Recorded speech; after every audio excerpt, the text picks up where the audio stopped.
Hi, everyone. Judge Andrew Napolitano here for Judging Freedom.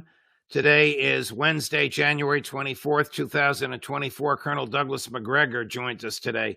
Colonel Macgregor is at the Our Country, Our Choice facility in Florida, and the studios there are currently being used, so we couldn't get him in front of a camera, but he is kind enough to speak to us through computers and telephones. So you won't actually see him live, but you'll hear his voice. Colonel Macgregor, it's a pleasure, my dear friend. Thank you for joining us.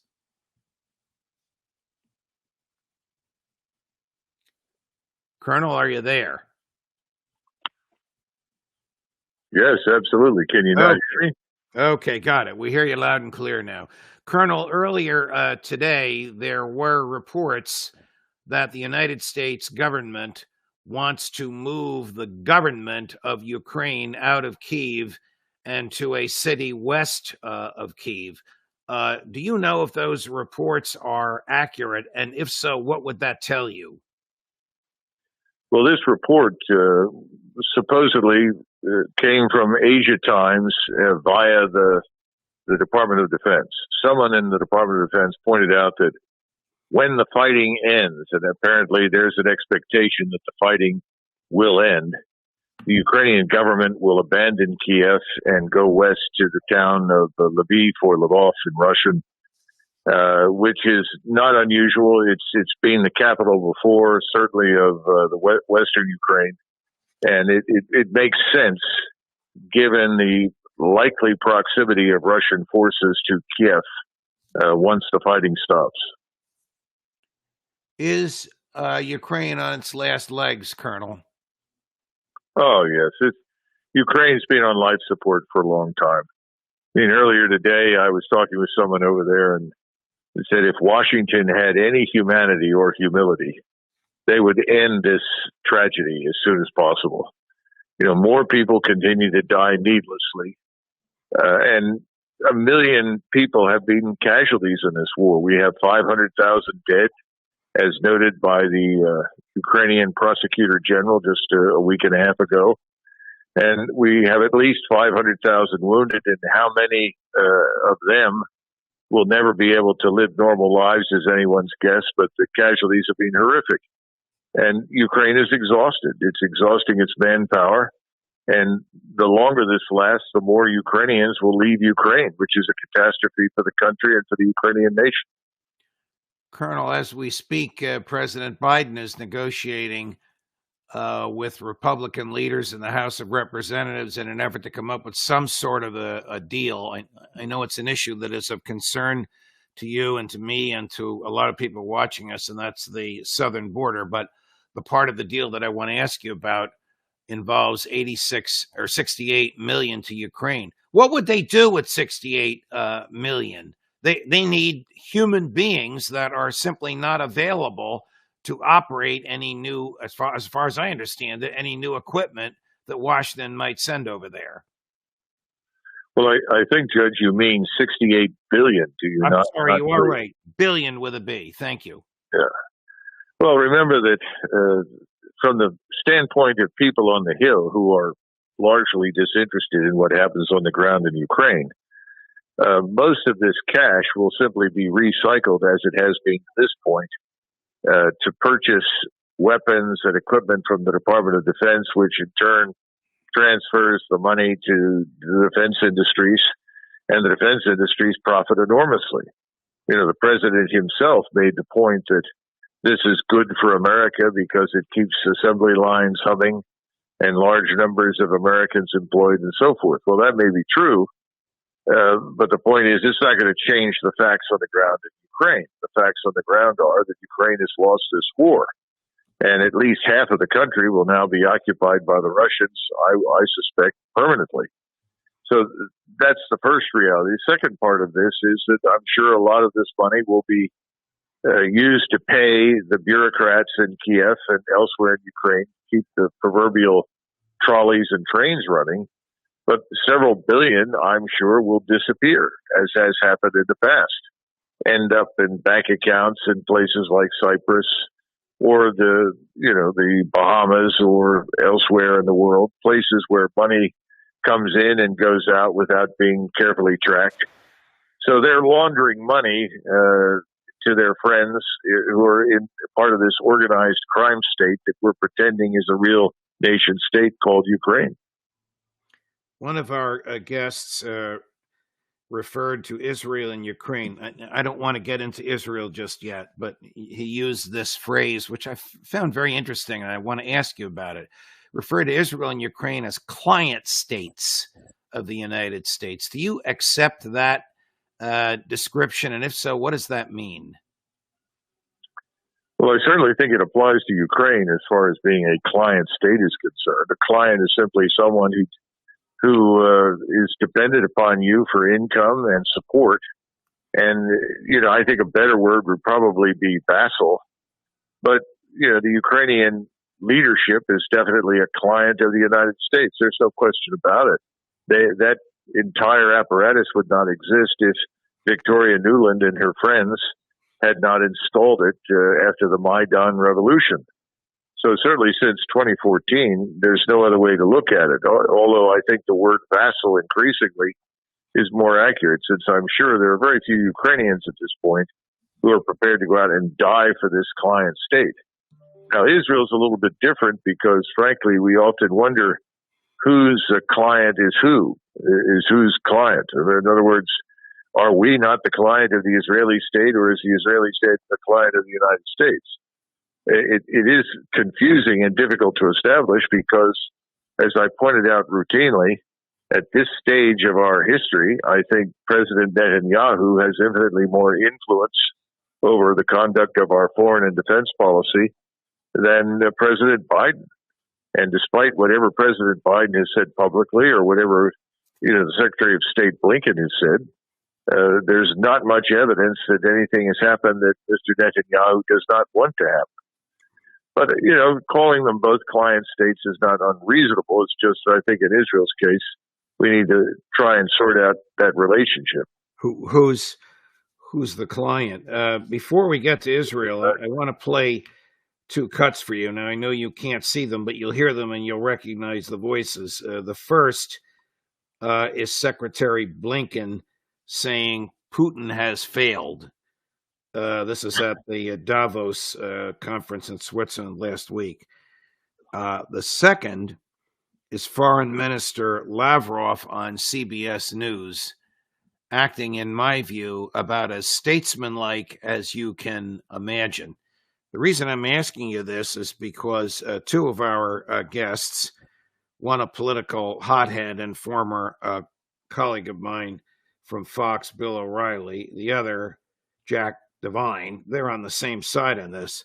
They both have denied emphatically that there was ever any kind of an agreement from Turkey in March of 22. They both have denied that President Putin has the slightest interest in negotiating a settlement here. I think those denials are absurd and are borne by their political views. But hearing Blinkin and hearing Lavrov will allow you to elaborate on this. First, Blinkin, Putin has failed, and then Foreign Minister Lavrov on CBS News. Putin has already failed in what he set out to do. He set out to erase Ukraine from the map, to eliminate its independence, to subsume it into Russia. That has failed, and it cannot and will not succeed. Second, Ukraine has not only stood up to the aggression. Over the past year, it took back more than 50% of the territory that had been taken from it in February of 2022. The last year, the last part of the last year has been challenging, but even then, something that got little notice. What Ukraine managed to do in the Black Sea, opening it up, pushing the Russian Navy back, and starting to get grain out to the world. It's been the breadbasket of the world. It's gone back to that as a result of action. Anybody who is sincerely interested in justice, including justice being established in the relations between Russia and Ukraine, which would involve, of course, stopping the Western policy of using Ukraine as an instrument of war against Russia, we would be ready to listen. President Putin repeatedly said that it is not true when somebody is saying that Russia is against negotiations. Actually, Antony Blinkin said this in Davos a few days ago. It is not true. Russia was always emphasizing that any serious proposal which would include the discussion of the situation on the ground, of the origin of this situation, and of reaching a solution which would guarantee legitimate national interests of Russia and Ukrainian people, we would be ready to discuss it. Now, I know you couldn't see them, but Lavrov comes off as a patient academic with a razor-sharp analysis of the issues, and Blinkin came off as a nervous wreck. Well, I think Anthony Blinken has turned out to be a professional liar, and he's not alone. He's surrounded by them, and they're all deeply in denial. No one wants to admit the truth, which is that, first of all, we goaded Russia into attacking Ukraine. We, over the objections of the Russians for practically 20 years, pushed this NATO border issue as far as we possibly could. Not because it was in the interest of the United States or the American people supported it, but this small minority that is in control of your foreign policy apparatus, and now also the Department of Defense, wanted to do it for reasons that have nothing to do with American national interest. I don't think Victoria Nuland or Anthony Blinken or any of their colleagues over the last 15 to 20 years could actually define what American interests are. It's back to this notion that we're fighting, sort of like Woodrow Wilson, the war to end all wars for democracy. Well, it's all nonsense. And wherever our friend Wilson tried to spread democracy, something else much less attractive emerged in its place. So Blinken has to be dismissed out of hand as simply a liar whose so-called facts are fantasies. Now, with Lavrov is a practical man. He's not interested in a global revolution to spread anything. He simply wants to bring the war to an end because that's in Moscow's interest and it's in the interest of the Ukrainian nation. This is a war that never needed to happen. It could have easily been avoided had we had a shred of humanity and humility, but we don't. So we have arrogance and ignorance on steroids masquerading as statesmanship, and what comes out at the other end of that process is a blatant lie. The truth is, yes, Europeans have fought over many parts of Europe for many, many centuries. It's time to end this current war and come to a new solution, which is going to involve a change in borders, something which we refuse to accept, but the Ukrainian people will accept because they know this is a lost war, and to continue it means more deprivation, more tragedy, more killing, more dying, because the Russians have lost nothing. When you look at the casualty figures, we estimate that the Russians have sustained between 80 and perhaps 100,000 casualties, less than half of whom involved killed in action. In other words, somewhere in the neighborhood of 45,000, 46,000 men killed in action. Now, we've solved the problem in the West of telling the truth by simply lying and saying that the opposite is the case. But the facts on the ground tell us something else. And the facts on the ground will ultimately prevail, regardless of what Mr. Blinken or Miss Nuland or any of the rest of these people bother to say. Switching over to Israel and Gaza. You may know this, gentleman, since you know so many Israeli and retired Israeli military. This is retired Major General Gotti Eisenkot, who at one point was the chief of staff of the Israeli army and is now a member of the Netanyahu war cabinet, went on national television in Israel and said the only way to get those hostages home is a ceasefire, a permanent ceasefire.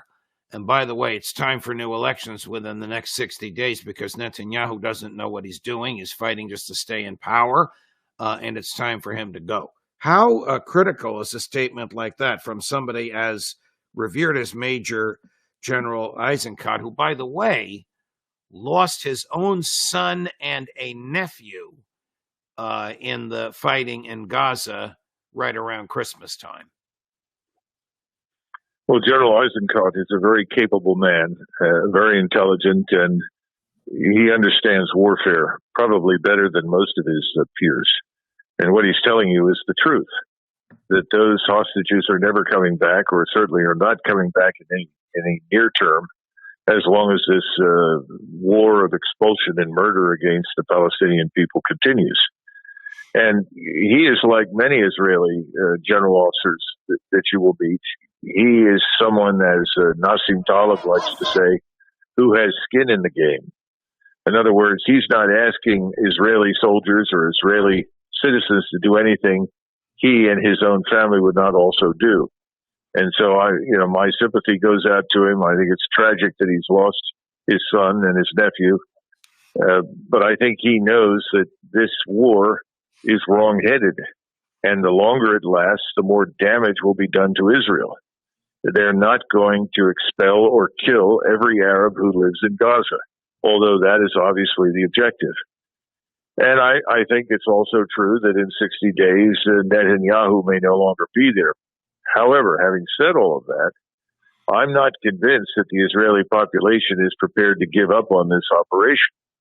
In fact, I looked at this offer of 2-week ceasefire that Mr. Netanyahu recently tendered to the Palestinians or to Hamas, and many people concluded that this is a temporary ceasefire designed to give the Israeli Defense Force a breather so that it can assemble new forces for operations against Hezbollah in the north. Now that would mean at least a 2-front war. Many people would think of it as a 3-front war because the West Bank of Palestine is in upheaval, and we should expect more troops required there to suppress the Arab population. And then, of course, there's also the high probability that if you go to war with Hezbollah, that you then risk war with Iran. And Mr. Netanyahu is nothing if not desperately committed to dragging us into war with Iran on his behalf. So while I agree with Eisenkot, and I pay tribute to him for the courage of his convictions, and again, I express my sincere condolences to him for the losses, I don't think that's going to happen. I think that Netanyahu will retain his grip on power and drive this offensive forward, not just in Gaza, but also against Hezbollah. On Monday evening of this week, the IDF was preparing the controlled demolition of a building in Gaza, and there are 21 IDF in the building packing it with explosives when Hamas attacked a tank outside the building. Whatever happened with the explosion on the tank detonated the explosives in the building, and all 21 IDF died, and another 6 died by collaterally. So you had 27 IDF deaths in about a 3-minute time period. How critical is something like that for a small, basically citizen army? Well, it's extremely critical. And, the way to look at it is if it happened to us as a nation of over 300 million, that you're talking about losses in the neighborhood for the entire operation in Gaza of perhaps 50,000 or more killed. So this is devastating for the Israeli population that is very sensitive to these losses. They can't replace these soldiers, and they have jobs in the civil economy, and they have families that can't replace their losses. The average Israeli family is not very different in many respects from the average American or European family. They don't have families of 7 or 8 children because the Israelis, like us, are interested in quality of life. And we live in a very complex societies. It costs a great deal of money, and you can't afford to raise 7 or 8 children unless you're prepared to live at the poverty line in most cases. So I think it's a very serious matter, and it's not going to get any better as long as this war lasts. It's going to get worse. And I think that's beginning to sink in, but I still don't think it has sunk in with the majority of the population. Here's, again, you won't be able to see it, but here's a clip from, I think it's CNN International. of demonstrators outside the home of Prime Minister Netanyahu. It's a report in English, so you'll be able to hear what's going on. And then I want to ask you a question about one of the demonstrators who was a physician and what she said to the Prime Minister. This demonstration held near the home of Israeli Prime Minister Benjamin Netanyahu last night. His spokesperson says Netanyahu met with some hostage families yesterday after he rebuffed a Hamas hostage proposal over the weekend. Just hours after that meeting, the news outlet Axios reported the Israeli ceasefire offer. Now, that report says Israel's war cabinet approved the proposal 10 days ago. A CNN report today adds that Israel is offering senior Hamas leaders a chance to leave Gaza as part of the offer. Axios says Israel is waiting for a response from Hamas. There is no Israeli government comment on the reports officially. One of the parents of one of the hostages is a physician. Afterwards, she referred to the Netanyahu government as this damned government. And she shrieked at him because of what happened to her son.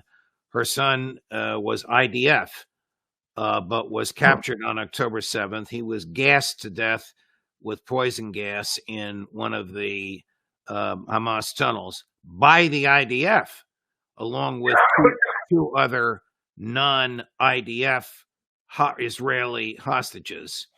His body showed desperate signs of an effort to escape the chamber he was in because he knew what was entering. He was familiar with the poison gas. How does something like this go over with the Israeli public?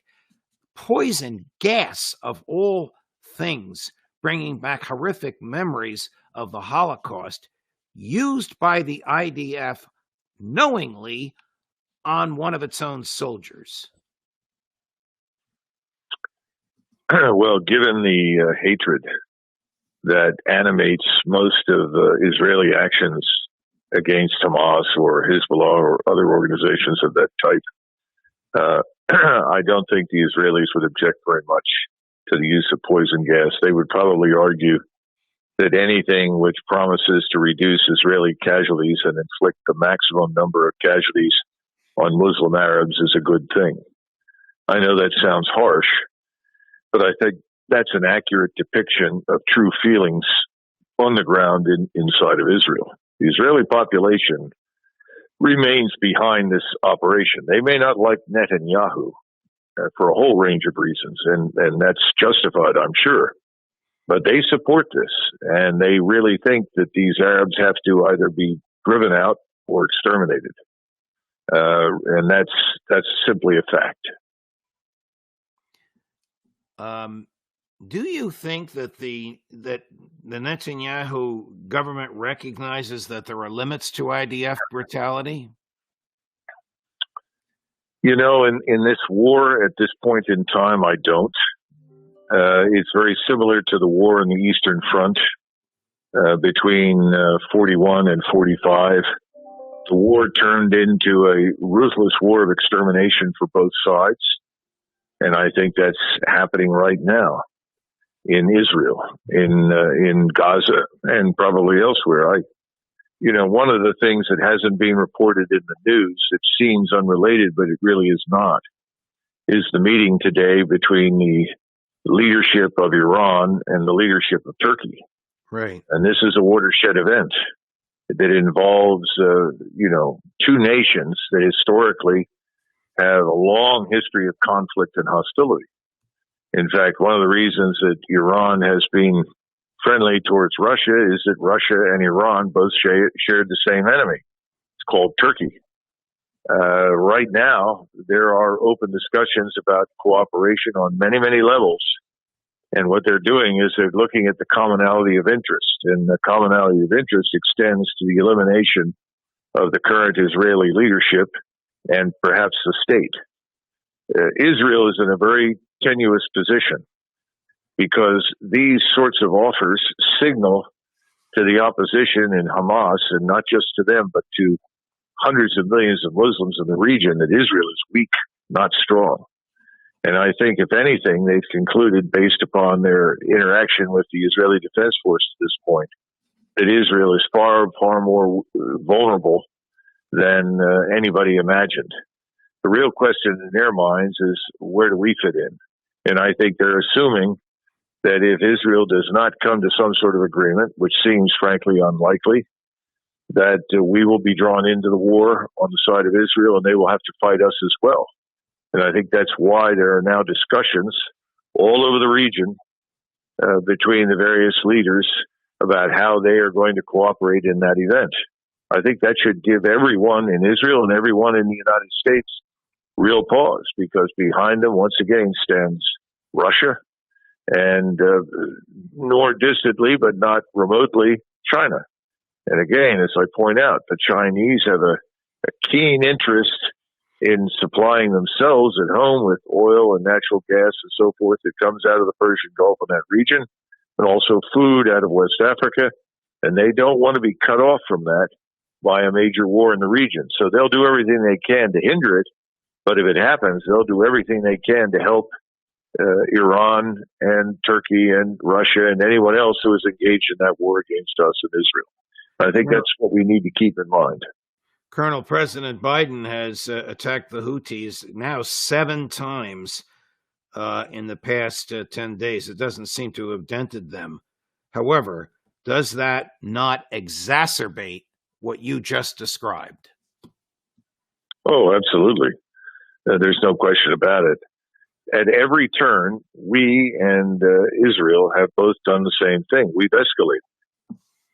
When in doubt, escalate. I think that's the theory in Washington and the theory in Jerusalem. There's no talk of any sort of serious discussion or peace arrangements or anything else, because that's something that Washington will not accept. It's back to what you witnessed with Anthony Blinkin. It is escalate or nothing, because it is either our way or the highway. That's the attitude in Jerusalem. It's the attitude in Washington. I think it's a very dangerous position to take, as we've discussed before, Judge, because we are not as strong as we once were. And our country is fragmented and divided in many ways, has serious economic problems, and is financially at high risk, even though, again, the same people lying about Russia, lying about what's happening on the ground in the Middle East, are also lying about the true state of affairs of the American economy, the underlying fundamentals, and the financial issues. So I think we're in a bad position, because no one knows what to do other than to escalate. And escalation is where we're headed. And we're not prepared for a regional war, just as we were not prepared to supply Ukraine with the degree of support that it needed to fight a regional war against Russia. So we're not prepared, we're not organized, and that means we're going to escalate. I mean, it's incomprehensible to me as a professional soldier, but I don't think rationality has much role in any of the decision making. There is no strategy. Everything is impulse driven, and the impulse in Washington is to attack and attack and attack and attack. And it will eventually escalate into what I've been talking about earlier. The Houthis are on the outer edge, on the fringe, but they will not be alone as this develops. And they are not going to be easily defeated, as we've already seen. Colonel Macgregor, thank you very much. I know you're have a busy schedule, and I appreciate you taking the time to reach us, even by the means that you did. It's always a pleasure. I hope we can see you again, as in see you next week. Okay. Thank you, Judge. We'll do our best. Thank you, Colonel.